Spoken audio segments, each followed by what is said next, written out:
Lindsay Felice. And we are the co-writers and co-directors of the first play you're going to see, For Freedom.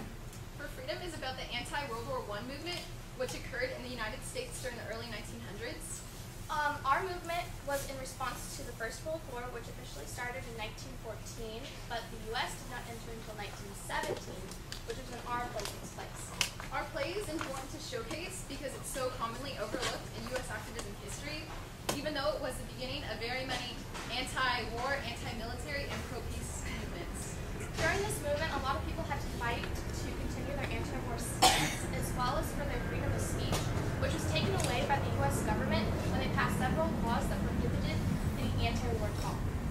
Our play explores the important challenge of questioning the actions and integrity of one's government and military, and we all worked really hard on it, and we hope you like it. Here's For Freedom.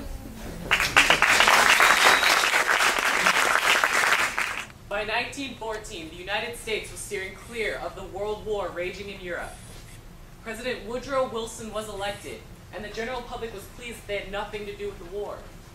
By 1917, though, they were about to see a drastic change.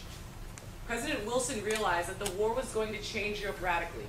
Whether the Allied forces won or the Central forces prevailed, Europe was going to be reshaped after the war. If the U.S. entered, not only could they play a bigger part in assisting the Allies, but they would be assured a piece of this new Europe. The United States had been covertly funding France and the United Kingdom since 1915, but the problem with physically assisting the Allies was that the American public wanted nothing to do with the war. In fact, one of the primary reasons Wilson was elected was due to his promises to keep Americans out of battle. But promises of new alliances if the Allies succeeded was too much to resist. Wilson realized that he needed to get the public involved, and he found his perfect tool late February of 1917. After receiving an intercepted telegram, President Wilson decided entry into the war was necessary. This telegram was from Germany to Mexico, requesting assistance if the United States entered the war. Mexico ignored, for they were in no shape to join the battle, but President Wilson helped use this to win over the public. He thought if they knew about the German attacks on innocent civilian ships secretly carrying ammunition, the public wouldn't argue. Most government officials thought if evidence was as palpable as the Zimmerman telegram, the public would not question their decision. The United States declares war on Germany. The official declaration of war reads as follows.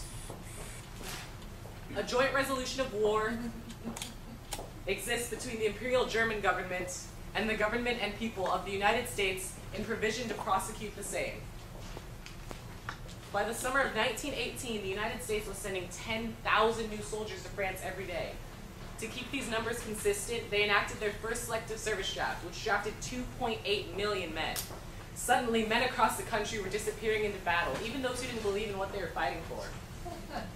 Molly Steimer was just one of many upset Americans living in New York City. Originally from Russia, Steimer was upset with the new role the government was playing by enacting the draft. At the age of 19, Steimer joined a small group of Jewish anarchists who called themselves Freiheit, for freedom in Yiddish. Another younger person in the Freiheit was Hyman Rosansky. Although he didn't play such a prominent role as Molly Steimer, he participated in the distribution of illegal pamphlets. In the dark of the night, this group would go around stuffing flyers into mailboxes, a sure way to have them be in the public's hands. These flyers were dubbed Red due to their anti-war message. The Freiheit risked their freedom to hand out this literature, but they were willing to risk everything to do what they believed in.